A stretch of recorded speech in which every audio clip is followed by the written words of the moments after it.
হিন্দুদের তীর্থস্থান চন্দ্রনাথ পাহাড়ের অবস্থান চট্টগ্রামের সীতাকুণ্ড উপজেলায়। আর এই সীতাকুণ্ডের ইতিহাস হাজার বছরের পুরনো। হিন্দু ধর্ম ও পুরাণের একটা অংশ জুড়ে সীতাকুণ্ডের কথা বলা আছে। সীতাকুণ্ডের নামও হিন্দু ধর্মের সঙ্গে ওতপ্রোতভাবে জড়িত। অতীতে বৌদ্ধ ও মুসলিমরা সীতাকুণ্ড শাসন করেছে।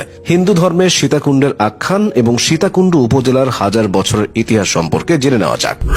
সীতাকুণ্ডের নামকরণ নিয়ে বেশ কিছু মত রয়েছে।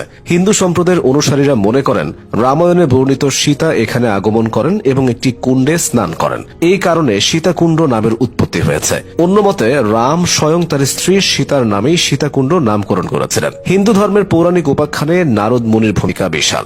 নারদ মুনির ভূমিকা থেকে স্পষ্ট হয় যে দক্ষ রাজার কন্যা পার্বতী মা বাবার অগোচরে ভালোবেসে বিয়ে করেন শিবকে। এতে রাজা ক্ষিপ্ত হয়ে ত্রিলোকের সবাইকে আমন্ত্রণ জানান। সেখানে শিবকে জন্য তার মূর্তি বানিয়ে রাজপ্রাসাদের বাইরে প্রহরী হিসেবে রাখা হয়। নারদ মুনি থেকে পার্বতী এ কথা জানতে পেরে নিজেরা দেখতে যান এবং লজ্জায় অপমানে দেহ ত্যাগ করলেন। পার্বতী বেঁচে নেই জেনে শিব পার্বতীর মাথায় নিয়ে প্রলয় নাচন শুরু করেন। এক পর্যায়ে 52 খণ্ডে খণ্ডিত পার্বতীর দেহ 52 স্থানে পড়ে 52টি তীর্থকেন্দ্রের উদ্ভব হয়। তার মধ্যে সীতাকুণ্ড একটি। পার্বতীর উরুসন্ধির অংশ সীতাকুণ্ডে পড়েছিল বলে কথিত আছে। প্রাচীন ধর্মগ্রন্থ ও ইতিহাস ঘাটলে জানা যায় প্রাচীনকালে সীতাকুণ্ডে মহামুনি ভার্গব বসবাস করতেন। অযোধ্যার রাজা দশরথের পুত্র রামচন্দ্র তার বনবাসের সময় এখানে এসেছিলেন। তারা আসবেন জানতে পেরে মহামুনি ভার্গব তাদের স্নানের জন্য 3টি কুণ্ড সৃষ্টি করেন এবং রামচন্দ্রের এখানে ভ্রমণ তার স্ত্রী সীতা এই কুণ্ডে স্নান করেন।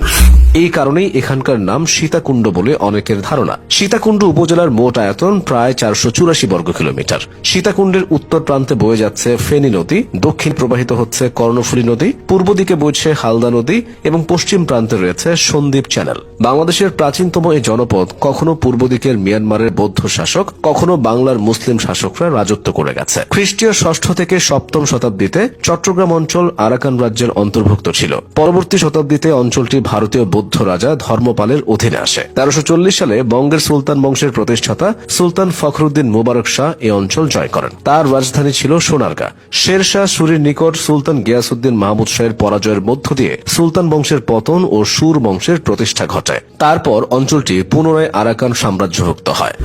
আরাকানের বাদশাহ ফু বঙ্গের সুলতান বারবাক শাহকে পরাস্ত করেন। এ সময় কিয়াকচু সীতাকুণ্ডে একটি মঠ প্রতিষ্ঠা করেন। 1538 থেকে 1666 সালে পর্তুগিজ ফিরিঙ্গি বা হারমাদগণ চট্টগ্রামের মধ্য দিয়ে আরাকানের সঙ্গে আতাত করে সীতাকুণ্ডে প্রভাব বিস্তার করে। 1550 সালে কিছু সময়ের জন্য এই অঞ্চলটি আরাকানি প্যাগান হাতে চলে যায়। এরপর 1666 সালে মুঘল সেনাপতি বুজুর্গ উমিদ খান সীতাকুণ্ড জয় করেন। 18-19 শতাব্দীতে সীতাকুণ্ডে ব্রিটিশদের আগমন ঘটে। তারা এই সময় অঞ্চলটি স্থায়ীভাবে চট্টগ্রাম জেলার অন্তর্ভুক্ত করে।